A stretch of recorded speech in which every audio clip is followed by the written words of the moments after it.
This is going to be exciting discussion here. I'm sure of the audience here plus the panelists here, they are equipped to answer all the questions on this topic, which is now a very buzzword in the industry. Procurement is linked together with sustainability. And why this becoming pillar of procurement? Because resilience is now the core apart from the cost. And worldwide is gaining importance. It's not only in India but abroad also. So we have to see our global supply network in this view. With the increasing demand, increasing expectation of the managements in terms of growth, the expectation comes to us to deliver, and we can deliver sustainably if we have right view to the suppliers on ESG, ethical sourcing, and sustainability into the operations. So today we are going to explore with our procurement leaders around here how we are driving responsible sourcing, ensuring compliance in place, global supply chain, and leveraging technology to make that all ethical ecosystem is in place. So would like to welcome the all panelists here, experts on the stage to give their insights.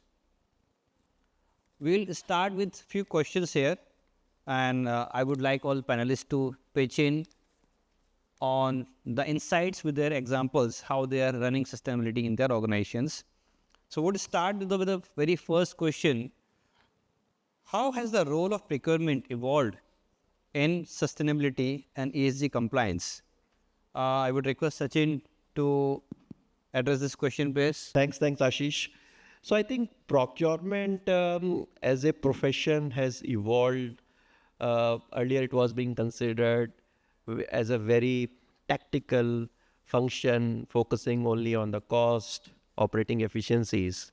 But now procurement team and procurement heads, they have transformed into a strategic role wherein we are driving the ESG governance agenda. So today procurement managers, officers, they are championing the ESG and are able to lead on the ESG side. So it's like that. Earlier the days was that we only at the procurement, we guys only used to focus on the cost, efficiencies. But now the core of our procurement is governed by ESG agenda. So all our decision making, all our procurement strategy is governed by the ESG as an underlying theme. So today procurement officers are spending a lot of time in the trainings of the team, so that team down the line are getting trained, so they're able to drive ESG agenda. So while doing so, there are many things which we have as a procurement functionals, we have evolved, we have adapted, and we have considered so many practices within our procurement framework. So to start with, what we look at is that today our procurement agenda is governed by the ESG targets of the company. That what are our ESG goals, what are our sustainability targets, what is the carbon footprint we have, what are the targets we are trying to achieve. So in doing so, what we have done is, and to add to this, today ESG is, and why this transitioning is happening. So this transition is happening because of the regulatory framework. And once we have a regulatory framework, we have demanding stakeholders. And of course, employees also want to work in a company where we have a lot of ESG focus. And there is a realization that though we all are talking about sustainability, but the end of the day, if your focus is on sustainability, it helps in long-term value creation in the company. That ultimately benefits the organization only. So it's not a buzzword anymore. So it's a theme which we all are following today, because ultimately we are creating a sustainable future and which we are able to drive the value. So a lot of things have been done by all of us, like we are engaging with the suppliers in terms of partnership, helping our supplier base in terms of driving sustainability agenda, their assessments, their trainings, partnership with them, helping define the KPIs. We are having a lot of sustainability reporting. Today, it's a procurement function who is leading the sustainability agenda of the organization. All the compliance requirement related to business reporting, sustainability reporting are today driven by the procurement teams. So we have become the fulcrum of the sustainability agenda. And I look at it as a very exciting time that we are able to contribute to the Mother Earth while meeting the objectives of our organization. Thanks, Sachin. And in fact, on your behalf and on the audience behalf, I can ask you this openly. Procol is bringing this approach together with their solution. Yeah. Yes. So I think this is going to be a hand plus the opportunity to make a sustainable next approach. Great, Sachin. Next question I would like to have this is how companies ensure compliances with ESG standards across the global supply chain. This I would like Amit, you can address this, please. Yeah, thanks. So I mean, ESG is actually a very difficult thing to ensure, right? And then the way it is, the way we differentiate is why are you doing ESG, right? There are some companies which do ESG because it's the right thing to do, right? Nobody is telling them, they believe in it. And there are others who say, you know what, because I have to do it because somebody is telling me to do it. So I'll do it, but I'll do it the right thing because I have to do it. And there are some who say, yes, I would want to do it. I don't really want to do it rather, but I want to show that I'm doing it. So that's where they kind of, make up things around that part of it. But underneath, there is hardly any, genuine ESG happening. And we have all of those, categories amongst our supplier base. Now, how do we differentiate between what is really happening versus what is really being shown? And I think that's the challenge. And I don't know if there is a one magic, clear answer for that part of it, right? But right now, I think the clear flow is that, yes, we want to actually do reporting. We have to follow it. The CFO who owns also some of these procurement activities is also responsible for ESG because ESG data goes into the financial reports. And they have to make sure that we are reporting this clearly. And how many suppliers are there, how much is the carbon footprint. Those metrics are now equally or if not more important than some of the financial metrics. And that's where, we say as procurement, how do we enable this part of it through one procurement for procurement? And what I mean by that is so our scope 1 and scope 2 emissions. How do we make sure that we source the right ESG related vendors to drive our scope 1 and scope 2 reduction itself, right? Renewable energy, for example, we want to switch to that. How do I get the right vendors to make sure that I drive my own emission reduction cost effectively? So that's one part of it. The second is on the scope 3. How do we make sure that we drive it with our vendor partners, right? For us, we have like a large supplier base.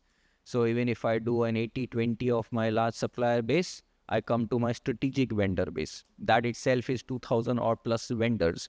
Can I drive ESG tracking for all of those vendors, even in my core strategic partners, so to say? It's very difficult for both of us in terms of driving this part of it and making sure that we can track it effectively. So of this, what we have started doing is that let's segment our vendors to make sure that we at least have a top 100 vendors where we think they are strategic partners. They have higher opportunity to actually drive their scope 3 reduction. And we have said, okay, let's begin with our top 100 vendors of how we can monitor, track, and partner with them to drive this ESG agenda. We did some vendor segmentation. We did some category segmentation in terms of being a pharma company. Again, chemicals, emissions is water reduction is what we want to drive. We want to reduce our carbon footprint. As a company, we have already said we want to be net zero, at least for scope 1 and scope 2 by 2030. Right, that's kind of what we are trying to do. And that's the same agenda that we are trying to push our vendor partners. As procurement, we have made sure that the contracts with our vendors are already amended for these top 100 vendors to make sure that the contract says ESG clause, that they are accountable to drive that part of it. They are accountable to report that part of it. How to capture the metrics is another challenge in getting some of the data from our vendors. And within that, we are, leveraging some third-party companies like EcoVadis. They help us provide all of this data, which are centrally reported. Because again, reporting is a burden for both of us, right? Capturing for us and reporting for our vendors. And that is where I think there is a better solution that needs to happen. But right now, that's kind of how we are making sure that the contracts are there, the vendors are accountable, and they genuinely believe in that part of it and partner with us in driving that agenda. I think that's kind of one way. Again, I say no one clear answer for this particular part of it. How to make sure depends on the size of your company and depends on the size of the vendors that will kind of, deliver this particular result. Great, Amit, and good perspective you've thrown in. In fact, from your conversation is equally important to get insights from other panelists also. What criterias we need to framework in a way that, what vendors need to be under this ESG framework, what is doable, what is not doable. I think that's a prime thing, because definitely with the vendor base of 2000 plus vendors with respect to the companies, it's not really practically possible. So I'm sure we'll throw up more lights, Raja. What criterias are something you can pick and choose to govern this ESG compliances in the vendor base? Good afternoon, everyone. I would just start by saying, I think the first question you asked, procurement and sustainability. And I come from industry which is probably one of the most polluting industry in the world, fashion. And I think today, every big fashion retailer in India or global retailer, sustainability is not only, the pillar of procurement or sustainability department. It is a business requirement today. If a company is creating, my success story, my growth pillar for next 5 years, sustainability is a big part of that. And when it comes down to procurement and sourcing department, no strategy is complete without sustainability pillar today. And coming to your question, what are the attributes? I'll give you an example. There are 4 or 5 attributes we follow at ABFRL, and I think most of the global retailers follow, and it can also be for other industries. First is very simple. Are we using sustainable raw material? People would say, yes, we are using, but how much are you using? First, we need to assess, map that. Today, I would say, if we are looking at organic cotton, what is, it may sound a little silly to ask, what is a sustainable material? I think any sustainable material, which means that we are using less water, we are using less chemicals. When we produce those, we are using less electricity, we are creating less emissions. So sustainable material, first attribute, using, you could use organic cotton, BCI cotton, recycled polyester, among multiple things. So we identify those materials, map, and then plan how much, what is our journey? I mean, today if I am at 10%, do I want it to take to, 50% in next 5 years? So that is how any company should take it. I mean, most of the retailers they do like that. Second is, because it's easy to say that, let's start using, these materials, but the cost, and when we create a product, you need to start from the design. So, the sustainability has to flow from the design creativity side, moves to, then it comes to procurement, they source it at unfortunately, we do have to pay 5%, 10% extra cost for sustainable raw material, but I think there is no running away from it. There are low-hanging fruits. There are, difficult issues like cost, but I think we need to create. And then today, at least in the Western world, there are customers, consumers who want to pay for it. The second attribute I would say is producing these products in factories which are sustainable, which are, which have environmental friendly processes. For example, are you producing in factory which is using less electricity? Are they using renewable, as simple as solar panels on their roof? Are you using, CNG trucks in your logistics? Are you probably thinking about EV, logistics?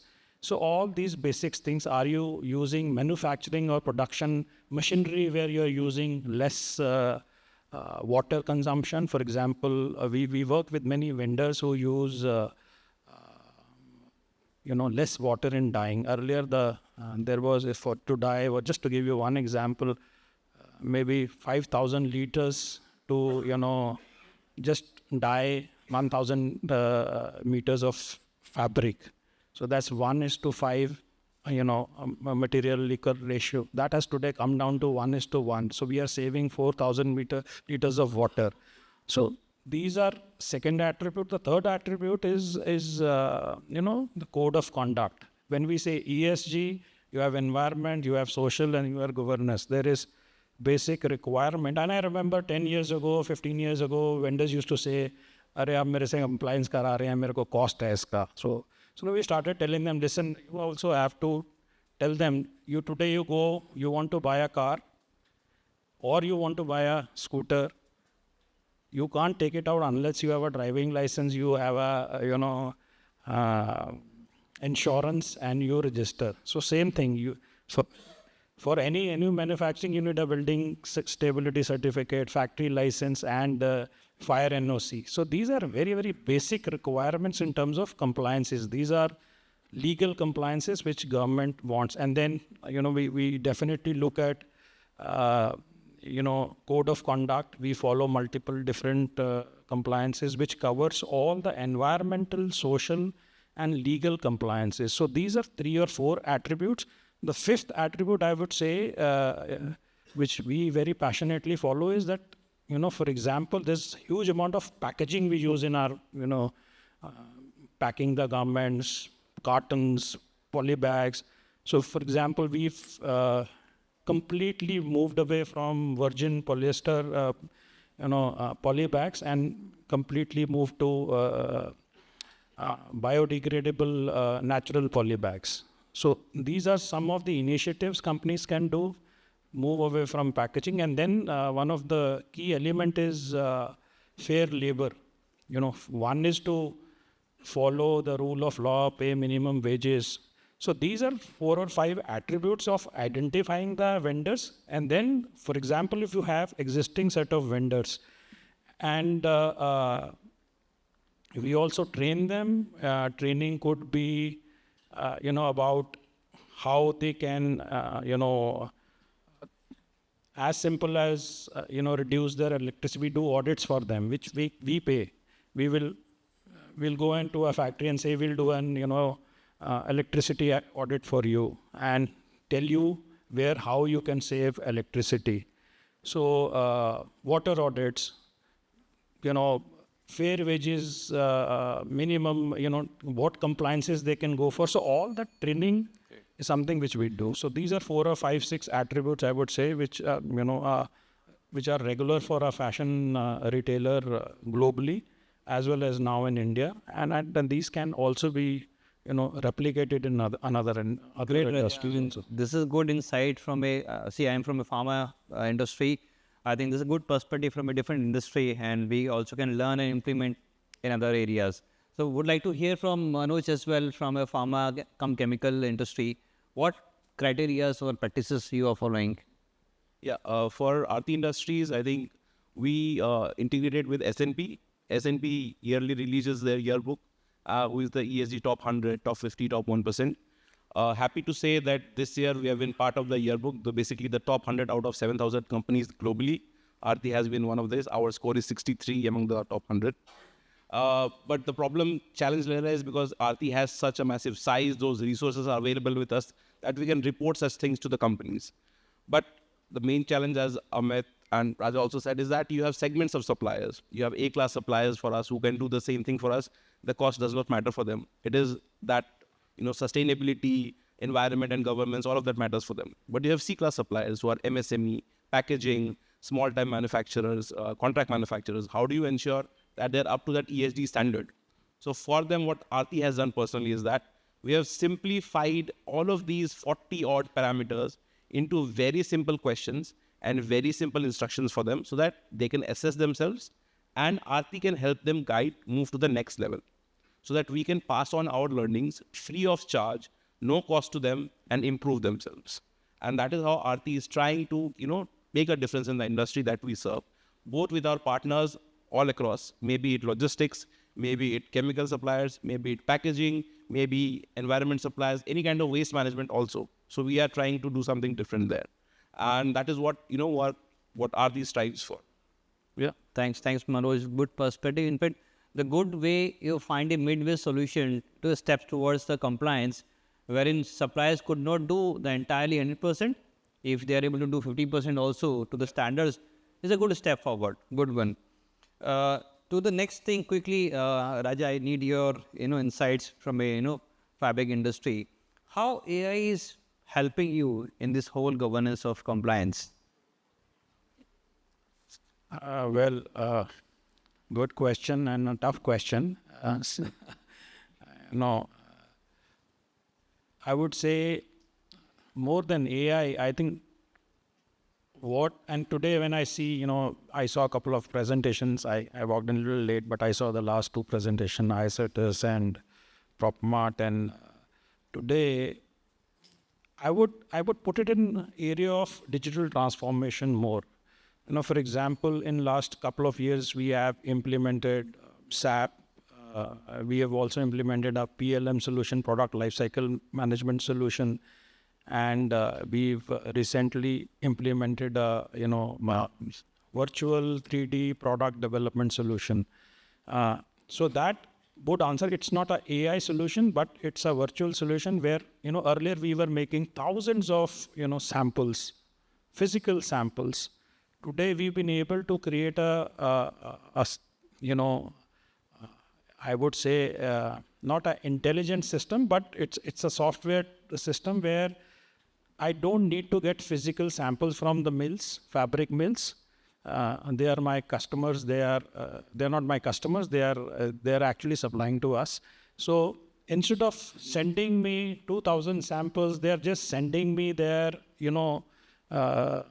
online program that, okay, this is how a design looks like. Maybe in AutoCAD, in other industries, or CAD. I have a system which picks that up and creates into a 3D garment, virtual garment. So my designers do not need to get the fabric, stitch a garment, and then look at it. So it's a virtual thing. So instead of, imagine, if I have to create 10,000 samples and, getting it fabric, the cost of it, the time of it, and the sustainability side of it. I mean, today I am not using any couriers.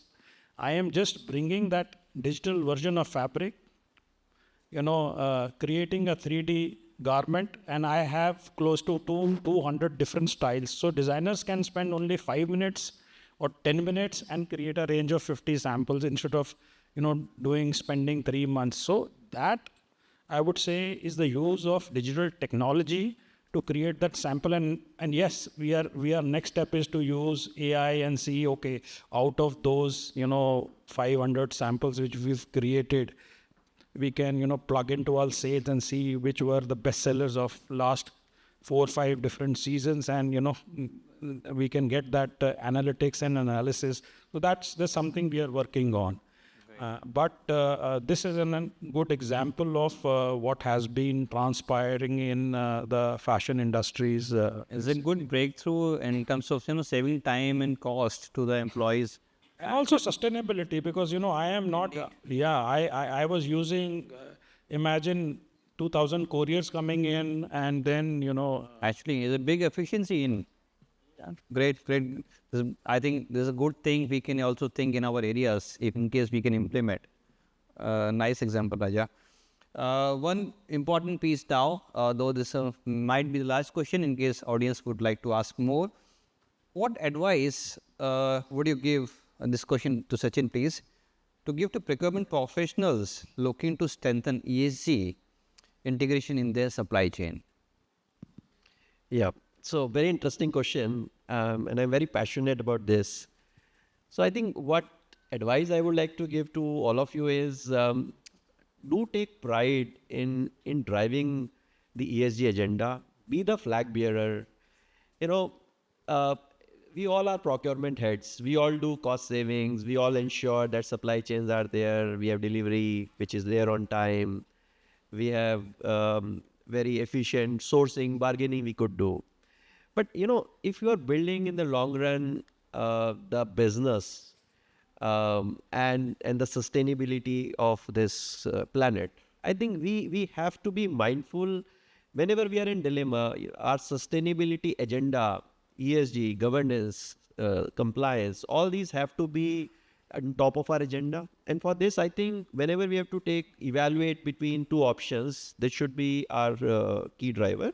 And we have to take our leadership also into confidence, our boards, that whenever we get into such situation, we have to take a call. And I think definitely our boards and everybody supports it. But it's only that we have to take forward that agenda, that this is what we want to drive and this is what we want to invest. This is going to be the payback. And so I think we all need to take pride as a procurement leaders in driving this agenda.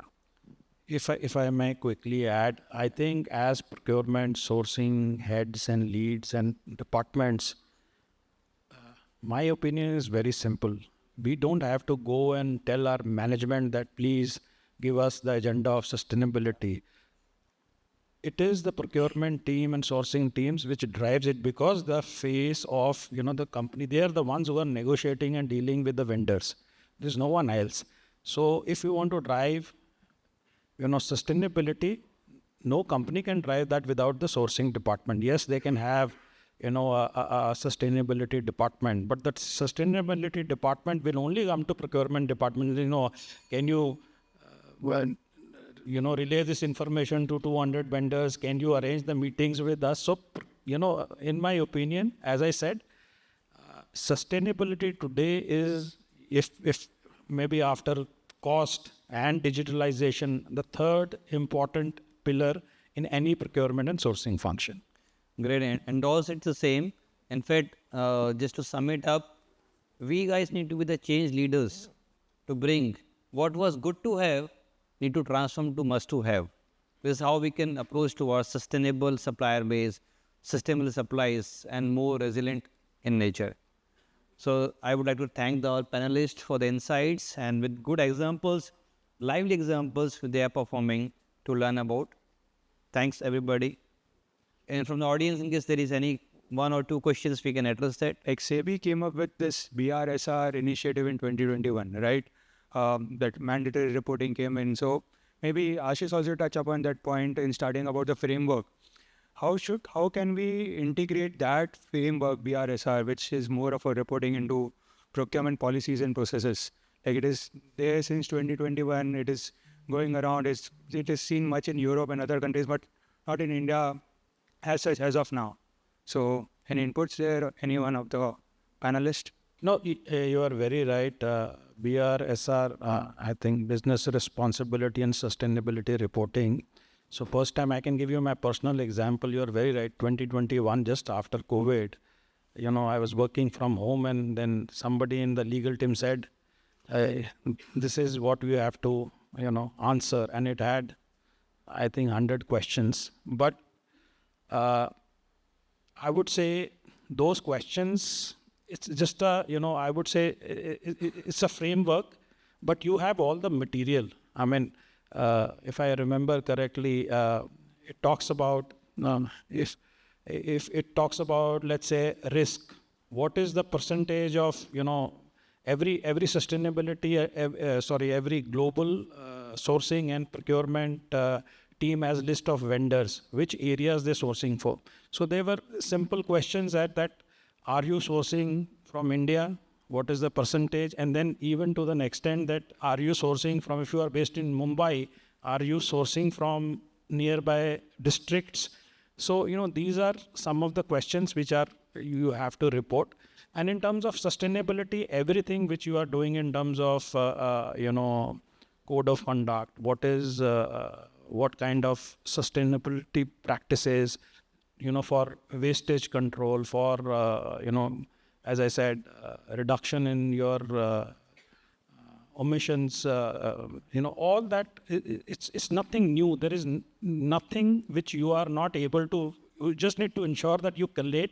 And like we said, we need to keep all our sustainability, risk, vendor, source data together, and then that needs to be reported in BRSR. It's nothing which is very, very different or new. We just need to answer those. Maybe it's a little more bureaucratic. There are some answers which you need to be more creative in answering, but those data are already there with every company, I think.